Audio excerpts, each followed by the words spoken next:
विजयनगर राज्य के राजा कृष्णदेव राय के मन में एक दिन बड़ा से शिवालय बनाने की इच्छा जागी। इस सोच के साथ उन्होंने अपने खास मंत्रियों को बुलाया और उन्हें शिवालय के लिए एक अच्छी सी जगह ढूंढने को कहा। कुछ ही दिनों में एक अच्छी सी जगह को शिवालय के लिए सभी ने चुन लिया। राजा ने भी उस जगह को पसंद किया और वहां काम शुरू करने की इजाज़त दे दी। मंदिर बनाने का पूरा जिम्मा राजा ने एक मंत्री को सौंप दिया। वो अपने साथ कुछ लोगों को लेकर उस जगह की साफ सफाई करवाने लगा। तभी वहां खुदाई के दौरान शंकर देव की एक सोने की मूर्ति मिली। सोने की मूर्ति देखकर मंत्री के मन में लालच आ गया और उसने लोगों को कहकर उस मूर्ति को अपने घर में रखवा दिया। साफ सफाई करने वालों में से कुछ लोग तेनालीराम के खास थे, कुछ लोग तेनालीराम के बहुत ही खास थे।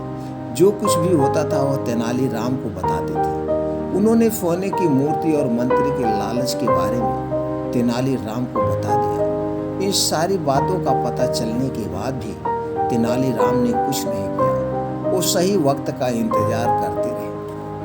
कुछ दिनों के बाद मंदिर के लिए सुनिश्चित की गई जगह पर भूमि पूजन करने का मुहूर्त निकाला गया। सब कुछ अच्छे से होने के बाद राजा दरबार में अपने मंत्रियों के साथ मंदिर के लिए मूर्ति बनवाने की बातचीत करने लगे। उन्होंने अपने सारे मंत्रियों से इसके बारे में राय मांगी। सबसे बात करने के बाद भी राजा मूर्ति को लेकर कुछ फैसला नहीं ले पाए। राजा ने अगले दिन फिर अपने सारे मंत्रियों को दरबार में मूर्ति के बारे में चर्चा करने के लिए बुलाया। तभी एक जटाधारी सन्यासी दरबार में आया। सन्यासी को देखकर सबने उन्हें आदरपूर्वक बैठने के लिए कहा। एक आसन पर बैठकर जटाधारी सन्यासी ने राजा से कहा कि मुझे स्वयं महादेव ने यहाँ भेजा है। मैं जानता हूँ कि आप लोग शिव मंदिर बनाने की सोच रहे हैं और वहाँ स्थापित करने के लिए मूर्ति कैसी हो उस पर यह चर्चा हो रही है। इसी वजह से मैं यहाँ आया हूँ। जटाधारी सन्यासी ने आगे कहा कि भगवान शिव ने मुझे खुद आप लोगों की परेशानी दूर करने के लिए यहाँ भेजा है।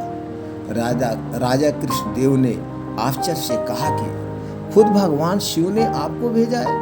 जटाधारी सन्यासी ने जवाब देते हुए कहा, हाँ, स्वयं महाकाल ने मुझे भेजा है। उन्होंने कहा कि शिव शंभु ने अपनी एक सोने की मूर्ति आपके लिए भेजी है। जटाधारी सन्यासी ने अपनी उंगली एक मंत्री की तरफ दिखाते हुए कहा कि उस मूर्ति को भगवान ने इस मंत्री के घर में रखा है। इतना कहकर सन्यासी वहां से चले गए। सन्यासी की बात सुनकर वो मंत्री डर के मारे कांप रहा था। उसके मन में हुआ कि इस जटाधारी को आखिर मूर्ति के बारे में कैसे पता चला होगा। अब उसे राजा के सामने यह बात स्वीकार करनी ही पड़ेगी कि खुदाई के दौरान उसे सोने की मूर्ति मिली थी। यह सब देखकर महाराज ने दरबार में नजर दौड़ाई और तेनालीराम को ढूंढा, लेकिन वो कहीं नजर नहीं आए। तभी कुछ देर के बाद तेनालीराम दरबार में आ गए। उन्हें देखते ही सब जोर जोर से हंसने लगे। तभी एक व्यक्ति ने कहा कि अच्छा, तो यही थे वो जटाधारी सन्यासी। आपने अपनी जटाएं और कपड़े तो उतार दिए, लेकिन माला उतारने भूल गए।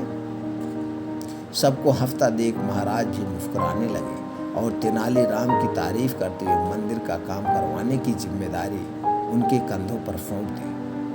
दोस्तों, कहानी की सीख इससे क्या मिलती है? इस कहानी से यह सीख मिलती है कि लालच करना गलत है। हमेशा सरल और अच्छे मन से कार्य करना सही है। ऐसा करने से लोगों के सामने कभी शर्मिंदा नहीं होना पड़ता है। तो दोस्तों, उम्मीद करते हैं कि कहानी से आपको कुछ न कुछ जानकारी जरूर प्राप्त होगी। आपको यह कहानी कैसी लगी हमें कमेंट बॉक्स में ज़रूर बताएं। फिर मिलते हैं ऐसी ही और ज्ञानवर्धक कहानी के साथ अगले वीडियो में।